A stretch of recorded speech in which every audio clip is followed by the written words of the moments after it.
All right, welcome back, econ students. So what we've learned in economics so far is that any real life situation can be shown in either a grid or a graph or a table, which is called as well. And today we're going to introduce our first table, which is known as a PACE grid. A PACE grid stands for stating a problem, listing your alternatives, listing your criteria, evaluation, and ultimately making a decision. Anything can really be put into a PACE grid, any problem you have. And today we're going to have a rather simple problem just to show you how easy this can be, right? So I'm going to state my problem. My problem is where to have lunch. All right, so that's the P in PACE. So here's PACE, P-A-C-E-D. So the P is the problem. Now I'm going to set my criteria. First I'm going to actually go with my alternatives. All right, so alternatives are where to eat. Now, obviously, none of us are in school right now because of COVID, so we'll not be eating here. But let's just say from the point I'm at right now, let's start looking at some alternatives that if I had to leave school, and I can get back on time before my next period. So let's say there's an alternative of, let's say, Jack in the Box. There's Subway. Does anybody in the audience have a suggestion of where else to eat? Home. No, that's too far. Let's go with an actual fast food place. McDonald's. McDonald's,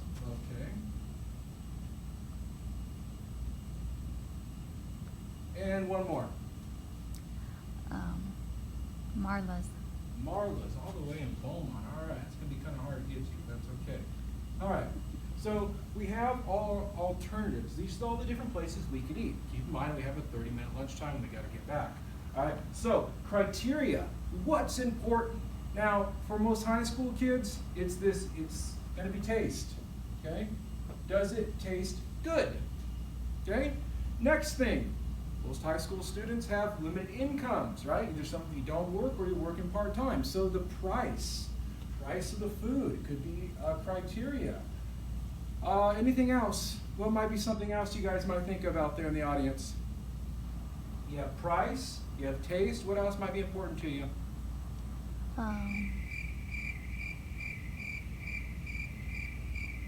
Distance? Did I hear someone say distance out there? Yes.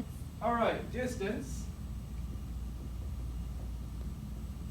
And this last one I'm going to put, it might not be important to all of you, but it's getting more and more important to me, especially during this whole COVID thing. The waistline has grown a little bit. So I'm going to put health. How healthy is the food?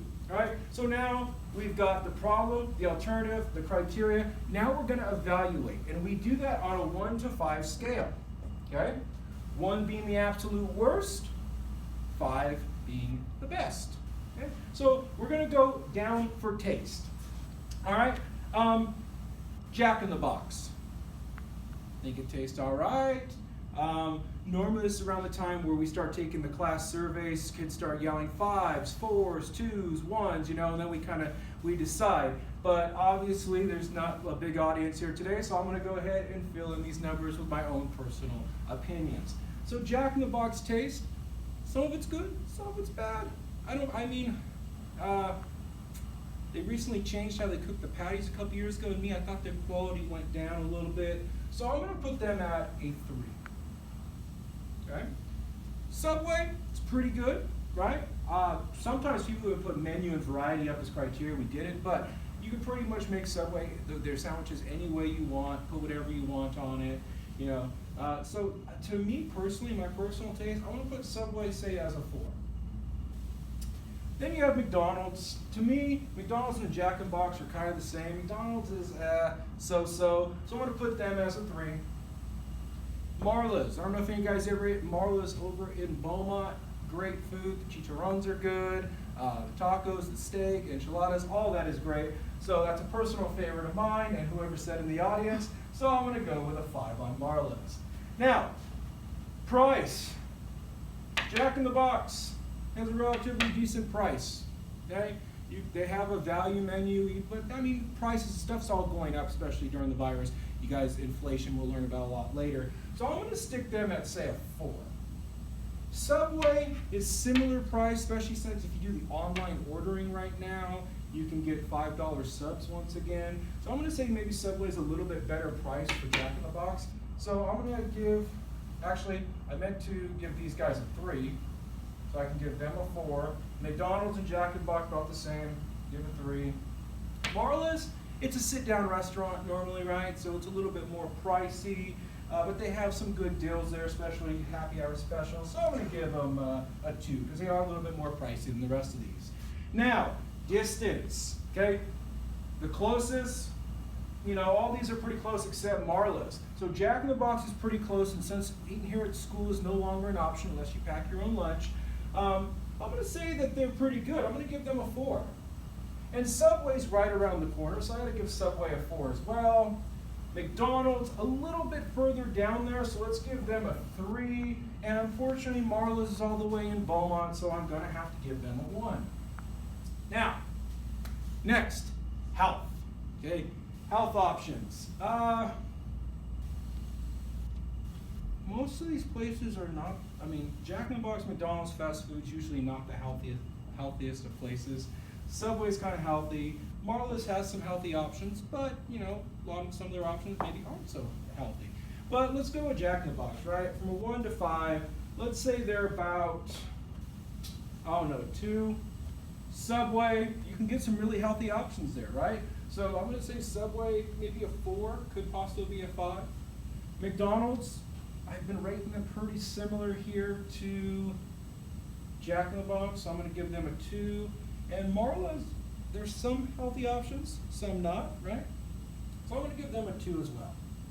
Now, what you can do is when you're looking to evaluate, you're gonna add all these numbers up, and whichever is your highest number can be your decision.